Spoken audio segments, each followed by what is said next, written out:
Aleluia, glórias a Deus, sou todo por Deus, com a paz e a graça do nosso Senhor e Salvador Jesus Cristo, aos nossos irmãos do Facebook, nossos irmãos do YouTube, que a graça do Senhor Jesus esteja sobre a sua vida, em nome do Senhor Jesus. Na manhã de hoje nós vamos continuar os nossos estudos do livro de Ezequiel, para a glória do nosso Senhor Jesus. Nós vamos dar continuidade aos nossos estudos. Nós vamos hoje falar um pouco sobre como compreender que Deus, as suas advertências, vamos entender isso. Nós vamos falar sobre os males acarretados pelo desvio da conduta do povo de Deus ao nosso Senhor. Falar também sobre o poder restaurador do nosso Senhor Jesus, nosso Deus, e ajudar aqueles que querem obedecer às ordenanças, às ordens do nosso Senhor, nosso Deus. Amém? Então, eu sou o Bispo Hilton, nós estamos na EBD, na Escola Bíblica em sua casa, EBD em sua casa, para a glória do nosso Senhor Jesus Cristo. Amém? Então, é importante que você esteja em mãos um lápis, um caderno, um papel, uma caneta e faça as anotações. Veja, o nosso estudo do livro de Ezequiel, ele tem muitos capítulos. Então tem exatamente 48 capítulos para ser estudado. Então temos muita coisa para nós vermos. Hoje, na mensagem de hoje, no estudo de hoje de Ezequiel, nós vamos ver a destruição de Jerusalém. E nós vamos dividir ele em duas partes, porque é muito grande a quantidade de livros, de capítulos que temos que ler. Então, nós vamos dividir, nós vamos estudar, nós vamos nos aprofundar bem no livro de Ezequiel, no livro de Daniel, para chegarmos lá em Apocalipse. Então, nós vamos estudar bem. Existe muito simbolismo em tudo que nós lemos, e nós vamos ter que realmente meditar na palavra do Senhor, na palavra da revelação, na palavra do entendimento, na palavra que nos edifica e que nos conduz. Amém?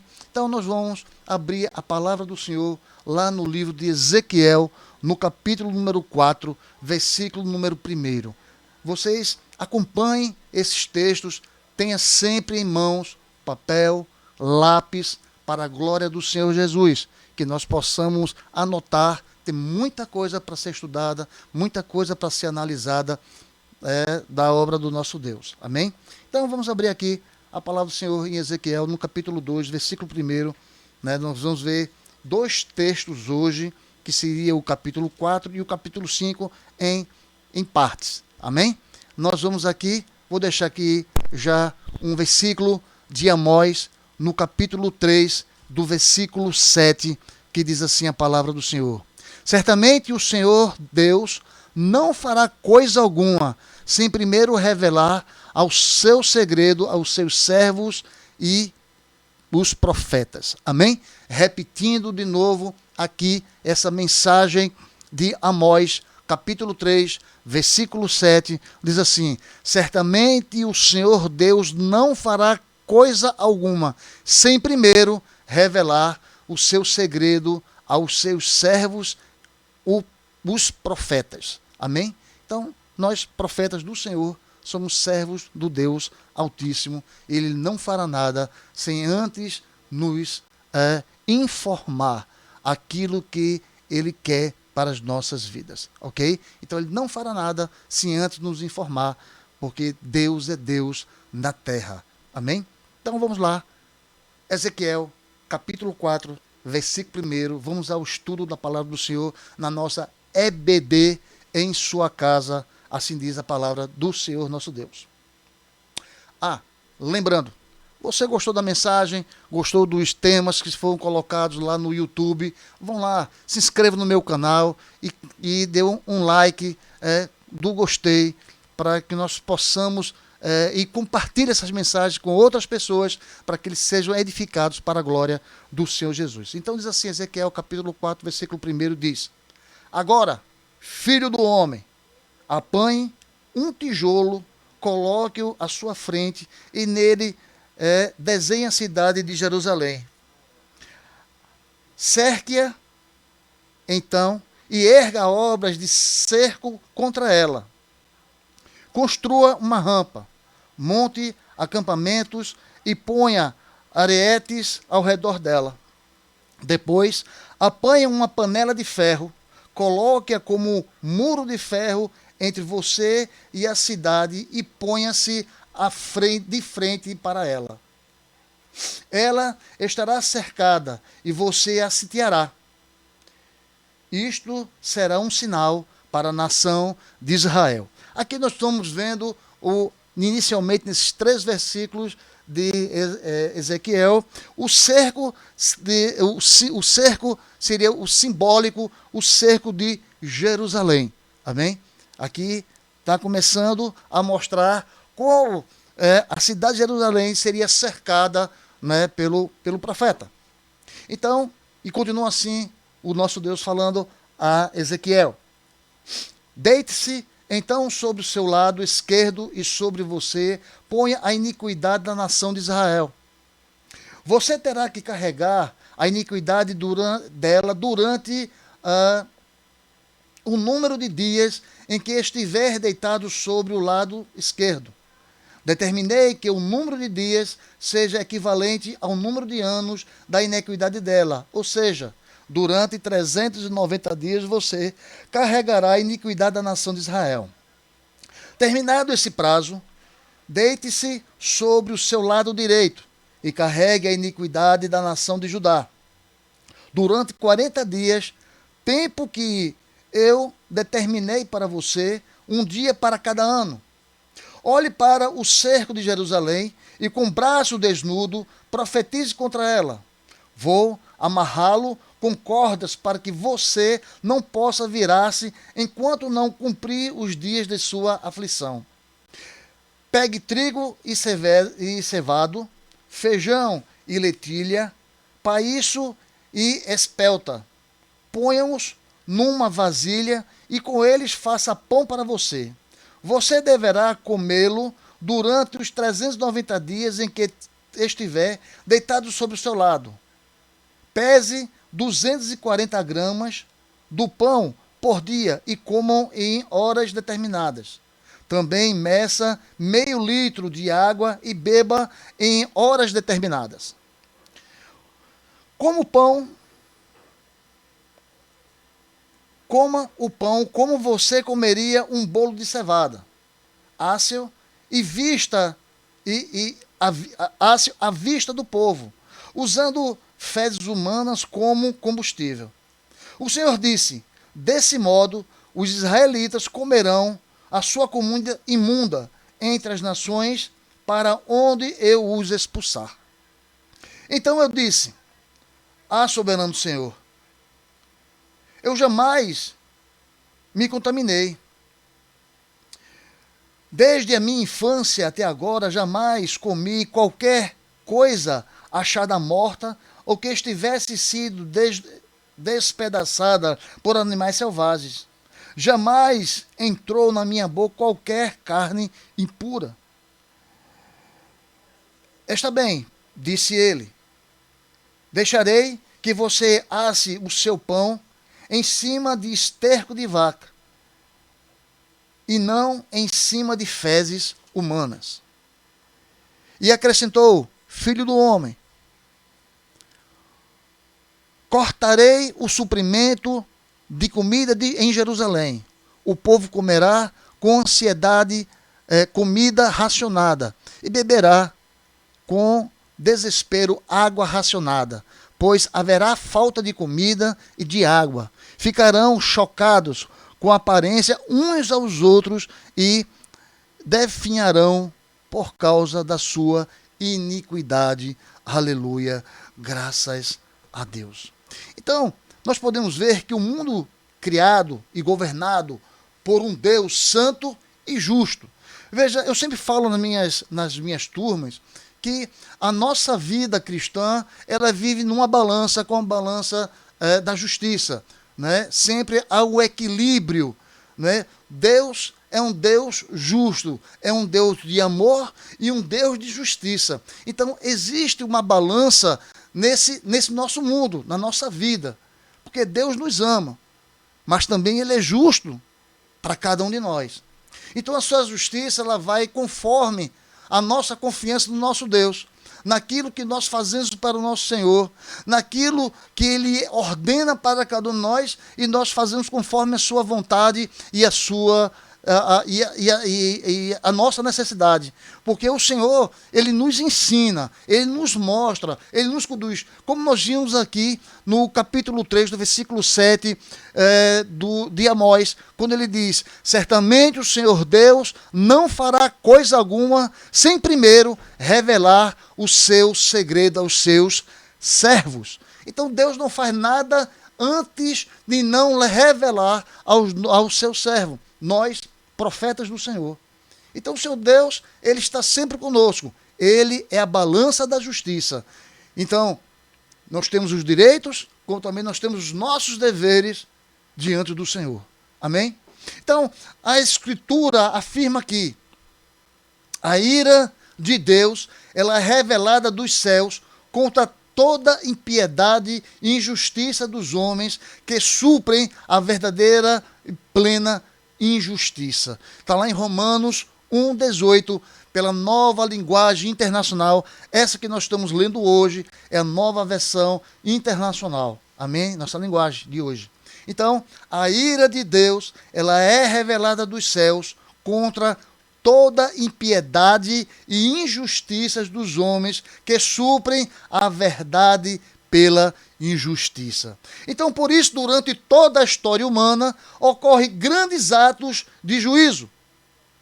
E o dilúvio, nos dias de Noé, que destruiu toda criatura que tinha fôlego de vida. Que lá em Gênesis, no capítulo 6, versículo de 6 a 8. E também nós temos a destruição de Sodoma e Gomorra, como está lá em Gênesis 19, versículo 24 ao 28. Como também nós temos as pragas do Egito no dia de Moisés, quando Deus executou juízo sobre todos os deuses do Egito, conforme Êxodo capítulo 12, versículo de número 12. Já se diz que todos os grandes juízos de Deus na Bíblia, eles prefiguram e garantem o juízo final. Veja que no caso de Israel, a infidelidade, a aliança com seu Deus e Redentor tomava inevitavelmente o juízo. E isso o Senhor deixou bem claro desde o início. Vejamos o que diz em Levíticos, no capítulo 26, versículo 14 e 15. Deus, Ele já tinha falado ao seu povo o que Ele quer. Como Deus já tem falado ao seu povo hoje o que Ele quer. Veja o que diz aqui em Levíticos, no capítulo de número 26, no versículo de número 14 e 15. Ele fala sobre o castigo da desobediência. Veja só, diz assim: mas se vocês não me ouvirem e não colocarem em prática todas esses mandamentos e desprezarem os meus decretos, rejeitarem as minhas ordenanças, deixarem de colocar em prática todos os meus mandamentos e forem infiéis à minha aliança, então assim os tratarei. Versículo 16. Eu lhes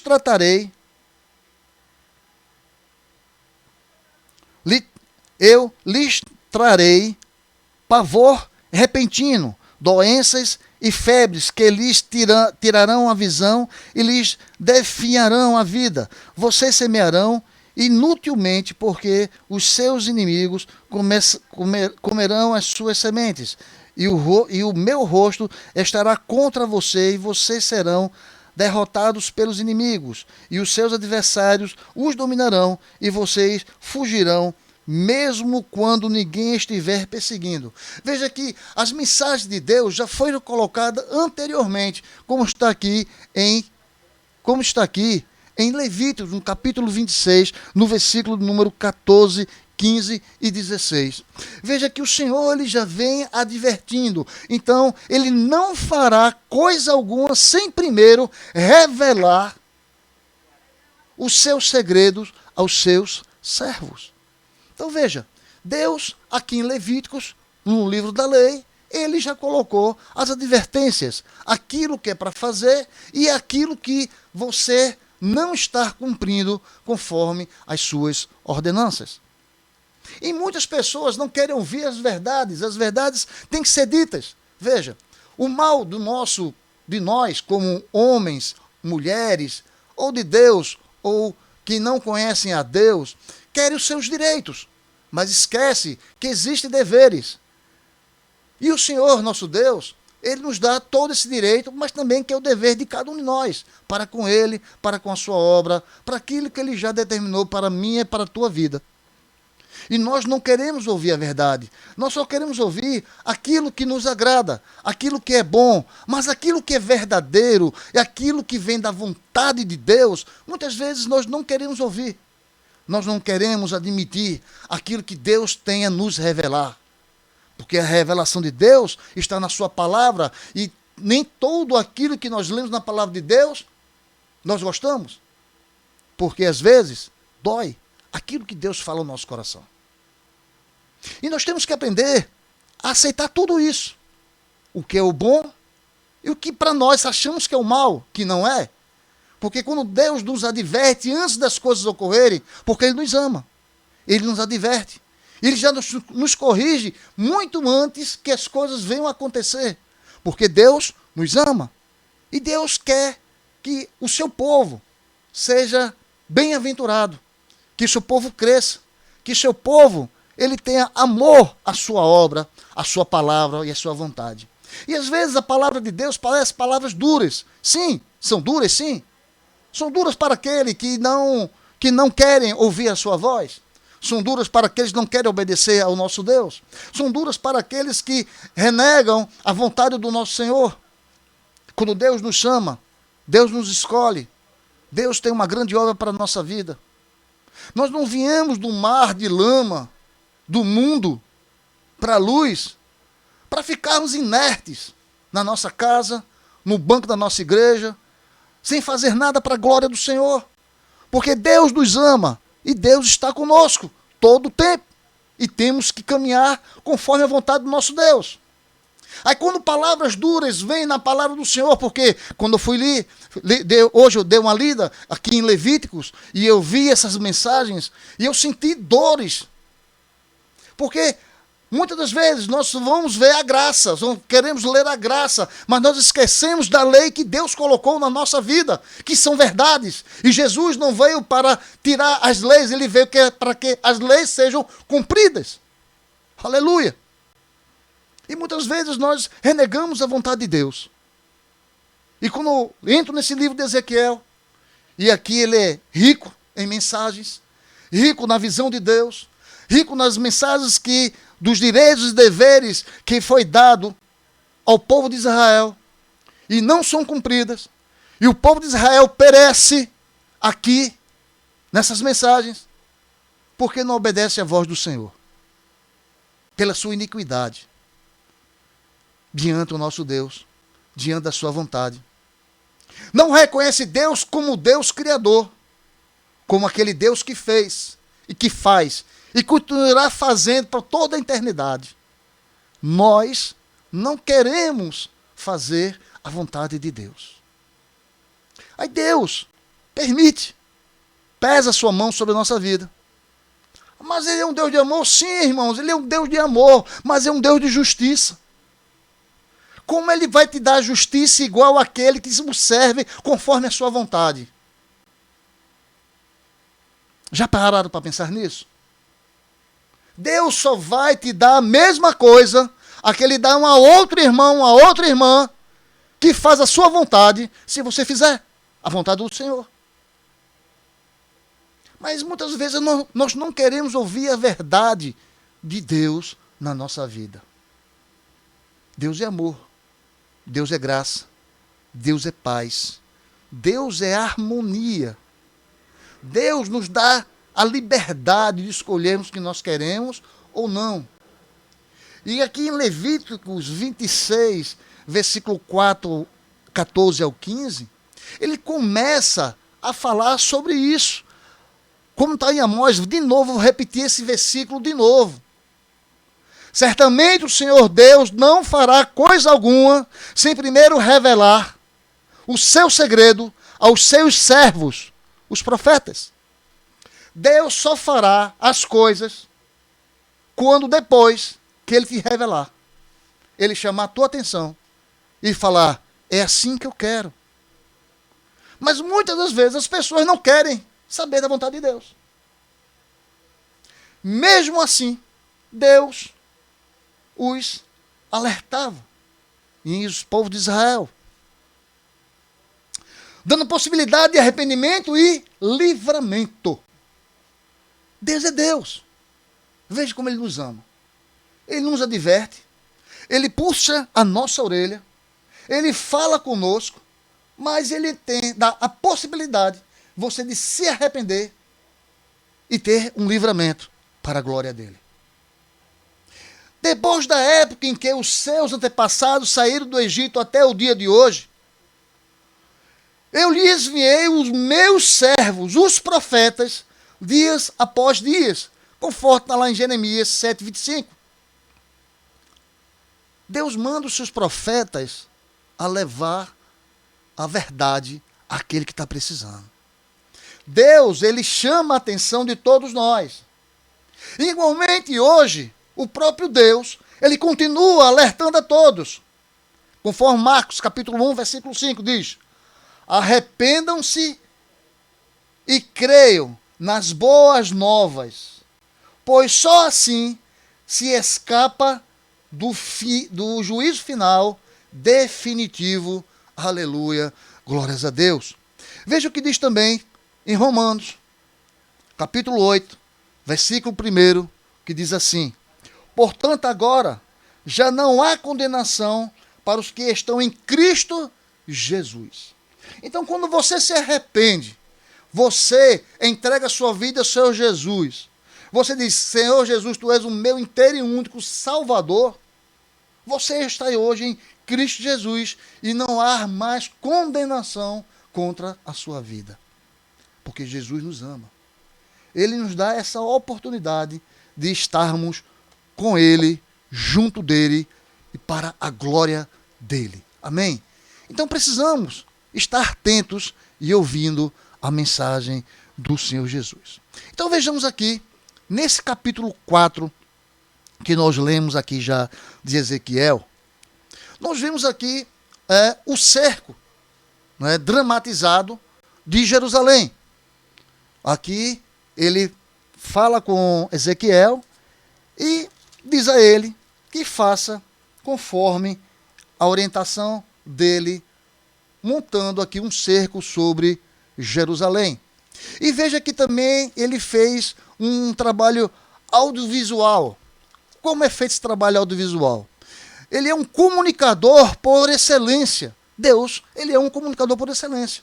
E o nosso Deus, ele empregou vários recursos para tornar clara e inesquecível a sua mensagem, para que o povo pudesse entender aquilo que ele estava falando. E Deus faz isso.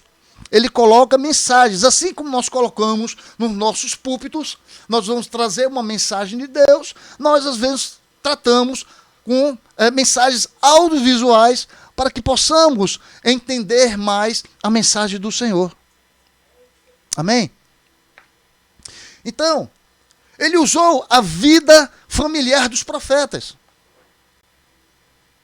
Também esses tiveram muitas vezes de dramatizar aquilo que proclamava, porque ilustrar a derrota do Egito e da Etiópia para a Síria, Isaías teve que andar 3 anos como se fosse prisioneiro de guerra, nu e descalço, conforme está lá em Isaías capítulo 20, versículo de 1 a 6. E Ezequiel, de maneira semelhante, ele teve que encerrar o cerco de Jerusalém e o exílio, assim como a fuga e o fim do rei Zedequias. Veja que Deus, ele usa alguns audiovisuais, como nós vimos aqui no capítulo 4, como o tijolo e assadeira de panela de ferro, como falta no versículo 1, com cordas, trigo, cevada, feijão, lentilha, vasilha, pedaços de pão, meio leite de água, esterco. Não é? Nós vamos ver também no capítulo 5 algumas figuras que Deus vai mostrar para nos ensinar, como uma navalha, ou barbeador, cabelo e balança, espada e flechas. Então tudo isso são audiovisuais que Deus usa para que possa ensinar o seu povo e eles possam entender, como nós fazemos também nos nossos púlpitos. Já em Jerusalém sitiada, o profeta, ele se valeu de um tijolo para fazer o modelo de Jerusalém. Ele tomou uma assadeira de ferro para simbolizar um muro e outros apetrechos para significar um cerco contra ela. Ele recebeu ordem para ficar deitado de um lado durante 390 dias, simbolizando os anos da iniquidade de Israel e o reino do norte.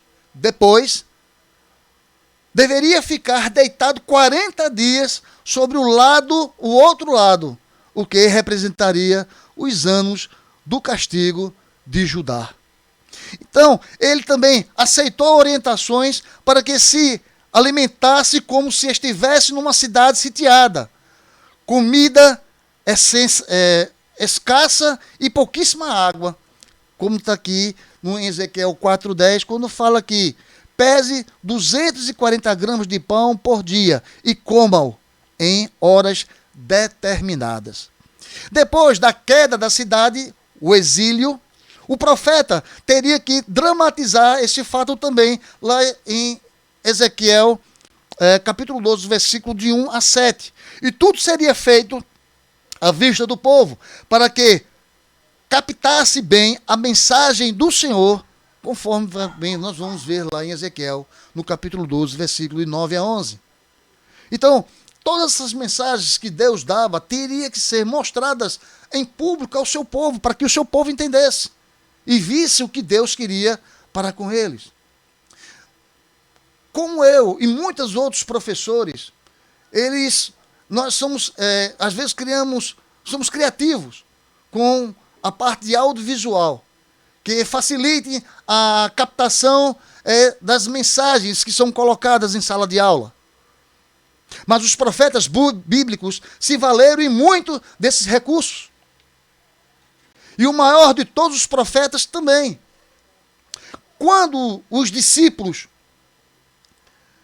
perguntaram a Jesus: quem é o maior do reino dos céus? Ele chamou uma criança, colocou-a no meio deles e disse, conforme Mateus 18, de 1 a 4. Eu lhes asseguro que, a não ser que vocês se convertam e se tornem como crianças, jamais entrarão no reino dos céus. Veja que ele usou a criança como uma figura, não é? De quê? De paz, de pureza. Pureza no coração, pureza na sua alma. É a criança, não é? E ele mostrou isso a quem? Aos adultos. Que ficasse com a pureza de uma criança, para poder herdar o reino dos céus. Mas muitas vezes nós queremos ser maiores do que o nosso próprio Deus. Mas nós vemos aqui, em Ezequiel, o castigo dos rebeldes lá de Israel. Aqui no capítulo de número 5, no versículo 1. Vamos ler Ezequiel capítulo 5, do versículo de 1 ao número 17. Vejamos o que diz a palavra do Senhor. Veja que, como Deus, ele falou com Ezequiel, profeta. Porque antes que tudo ocorra, o profeta tem que estar avisado daquilo que vai acontecer. Diz assim: agora, filho do homem, apanhe uma espada afiada e use-a como navalha de barbeiro para raspar a cabeça e a barba. Daqui a pouco eu vou explicar o que significa isso. Depois tome uma balança de peso e reparta o cabelo. Quantos dias do cerco da cidade chegarem ao fim, queime do fogo um terço do cabelo dentro da cidade. Pegue um terço e corte-o com a espada ao redor de toda a cidade. E espalhe um terço ao vento, porque eu os perseguirei com espada desembainhada. Mas apanhe umas poucas mechas de cabelo e escondam-os nas dobras das suas roupas. E destas ainda pegue algumas e tire-as ao fogo, para que se queimem. Dali um fogo se espalhará por toda a nação de Israel. Versículo 5. Assim diz o soberano, o Senhor: esta é Jerusalém, que pus no meio dos povos, com nações ao seu redor. Contudo, em sua maldade, ela se revoltou contra as minhas leis e contra os meus decretos mais do que os povos e as nações ao seu redor. Imagina isso. E ela respeitou as minhas leis e não agiu segundo os meus decretos. Versículo 7. Portanto, assim diz o soberano, o Senhor: você tem sido mais rebelde do que as nações ao seu redor, e não agiu segundo os meus decretos, nem obedeceu às minhas leis. Você nem mesmo alcançou os padrões das nações ao seu redor. Eita palavra dura do Senhor. Versículo 8. Por isso, diz o soberano, o Senhor: eu estou contra você, Jerusalém, e lhe infligirei castigo à vista das nações, por causa de todos os seus ídolos detestáveis. Farei com você o que nunca fiz, nem jamais voltarei a fazer. Irmãos, isso é tremor e temor do Senhor. Ouve a voz de Deus. Deixa Ele trabalhar na tua vida. Irmãos, quando eu comecei a ler isso e fui para Levíticos, dói a alma, dói o coração. Sabendo que ainda existem homens e mulheres que não querem obedecer à voz do Senhor. E continua assim a mensagem do Senhor. Por isso, entre vocês, sucederão que os pais comerão os seus próprios filhos e os filhos comerão aos seus pais. Quer dizer, aqui nós vamos ter discordância entre pais e filhos. Será que está diferente do que está ocorrendo hoje? Onde pai mata filho e filho mata pai? Quantas vezes nós já ouvimos e ouvimos nos jornais de televisão, nos jornais das rádios, nos jornais escritos, falados? Isso que está ocorrendo hoje. Acontecia isso no passado. Castigarei você, dispersarei aos ventos os seus sobreviventes. Por isso, juro pela minha vida, palavra do soberano, o Senhor, que por ter contaminado o meu santuário com suas imagens detestáveis e com suas práticas repugnantes, eu retirarei a minha bênção. Eita Deus! Não olharei com piedade para você e não o pouparei. Um terço do seu povo morrerá de peste e permanecerá de fome dentro dos seus muros. E um terço cairá a espada fora da cidade. E um terço dispersarei ao vento e perseguirei com a espada em punho. Oh, aleluia! Então, a minha ira cessará diminuirá a minha indignação contra eles, e serei vingado. E quando tiver escutado a minha ira sobre eles, saberão que eu, o Senhor, falei segundo o meu zelo. Aleluia. Farei de você uma ruína, e a tornarei desprezível entre as nações ao seu redor, à vista de todos quanto por você passarem. Você será objeto de desprezo, de escárnio, e servirá de advertência e de causa de pavor às nações ao redor. Quando eu castigar você com ira, indignação e violência, eu, o Senhor, farei. Quando começo a ler essas mensagens do Senhor, eu começo a pensar, quem são essas nações na minha vida hoje em que o Senhor traz? São as pessoas que estão ao meu redor. Às vezes aqueles que não conhecem nem a Deus fazem mais a vontade de Deus do que nós, cristãos, que conhecemos ao nosso Deus. Então temos que ter cuidado naquilo que nós fazemos, pensamos, atos e ações. Porque você pode estar ferindo uma lei que o Senhor nos deu, uma ordenança para a nossa vida. Versículo 16 diz: quando eu atirar em você minhas flechas mortais e destruidoras, minhas flechas de fome atrairei para destruí-la. Aumentarei a sua fome e cortarei o seu sustento. Enviarei contra você a fome e animais selvagens que acabarão com seus filhos. Eita, aleluia. A peste e o derramamento de sangue a alcançarão, e trarei a espada contra você, eu, o Senhor, falei. Amada igreja, essas palavras de Deus são duras, mas são advertências para mim e para a tua vida, para nós continuarmos seguindo ao Senhor, a sua vontade, e sejamos fiéis na sua palavra. Mas continuando nosso estudo, outra vez ações simbólicas. A curiosidade de todos se intensifica.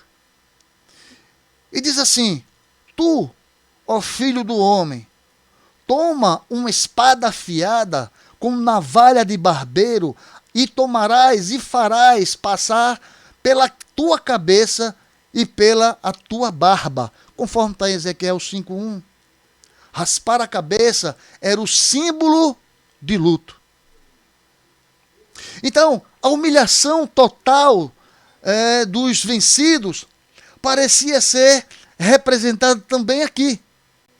Nós podemos ver isso em Isaías, no capítulo 7, no versículo de número 20, que diz assim: naquele dia, o Senhor utilizará da navalha alugada além do Eufrates. Aleluia. Veja que há esse simbolismo da navalha, que ele significa um sinal de luto, de vergonha para aquele que fizer. Então, pensando na balança, o cabelo, ele era repartido em 3 partes. O destino de cada uma delas reflete o destino da população de Jerusalém. Primeiro, 1/3 parte te morrerá de peste e será comida de fome no meio de ti. Uma outra 1/3 parte cairá a espada em redor de ti, e a outra 1/3 parte espalharei a todos os ventos e desembainharei a espada atrás dela. Veja que tudo isso se cumpriu num futuro bem próximo. Conforme 2 Reis, capítulo 25, versículo de 1 a 26, e 2 Crônicas, capítulo 36, versículo 17 a 20. Veja que a rebeldia, ela sempre trouxe consequências desastrosas. E muitas pessoas ignoram a advertência do Senhor e acham que são ameaças vazias. Veja, a rebeldia, quando nós falamos e vemos no dia de hoje, nós podemos ver aos jovens que não obedecem à voz dos pais, filhos ou filhas. Quando os pais dizem, não se juntem com quem não deve. Aí as pessoas, os filhos e as filhas, vão se juntar com quem não deve. Pode levar ao álcool, às drogas, à prostituição, a tudo que é contra a vontade e a soberania de Deus. E há consequências para tudo aquilo que nós fazemos na nossa vida. Há consequências na nossa vida para tudo aquilo que nós fazemos contra a vontade do nosso Senhor. E voltando, nós temos temos algumas advertências, como não cometa o erro de pensar que Deus não cumpre o que diz ou que suas palavras têm outro sentido. Pecadores gostam de acreditar que Deus nunca os castigará. Eu sempre falo que Deus não castiga, Deus permite. Porque Deus, ele nos protege todo o tempo. Quando nós estamos junto do Senhor, na seara do Senhor, obedecendo a sua vontade, sendo servos do Senhor, Deus está com a sua mão sobre as nossas vidas. Mas aqueles que não querem saber da justiça de Deus, da vontade de Deus, das ordenanças de Deus, Deus permite que ele siga o seu caminho. E o caminho sem Deus é um caminho praticamente sem volta. Eu não vou dizer que não seja sem volta, porque quando nós nos arrependemos, o Senhor está sempre de braços abertos para nos acolher novamente. Mas, quando nós saímos dos trilhos da caminhada com o Senhor Jesus Cristo, nós fatalmente, nós morreremos espiritualmente com Ele. Então, Deus, ele vai abençoar o seu povo, aquele que o segue, aquele que o busca, aquele que o respeita, porque Deus é Deus aqui na terra. Amém? Então, que na manhã de hoje nós entendamos que Deus é Deus sobre a sua vida. Deus é a balança da nossa justiça e Deus está conosco todo o tempo. Amém? Essa é a primeira parte que nós vamos falar sobre a destruição de Jerusalém. A destruição do povo de Jerusalém. Mas eu quero deixar para concluir uma única frase que diz: o que então podem livrar uma pessoa da ira de Deus? O que então pode livrar uma pessoa da ira de Deus? Vou te responder: arrependimento e submissão ao Senhor. Arrependimento e submissão ao Senhor. Se você for se arrepender diante de Deus e for submisso às suas ordens, à sua vontade, Deus cessará toda e completa a sua ira. Amém? Pai amado, Pai querido, nós te agradecemos pela manhã de hoje, pelos nossos ouvintes que estão aqui presentes, aqui tanto no Facebook quanto no YouTube, Senhor Deus. Abençoa as suas vidas poderosamente. Derrama a tua graça, teu poder e toda a tua autoridade sobre cada um deles, Senhor Deus. Traz a sua paz sobre a sua vida, meu Pai. Não deixe que o inimigo entre e penetre no seu lar. Blinde sua casa, meu Deus, com um cinturão de fogo. Que o Senhor esteja presente em suas vidas. Derrama a tua graça e o teu poder e autoridade, Senhor Deus, nesta família. Em nome do nosso Senhor e Salvador Jesus Cristo, e dizemos amém.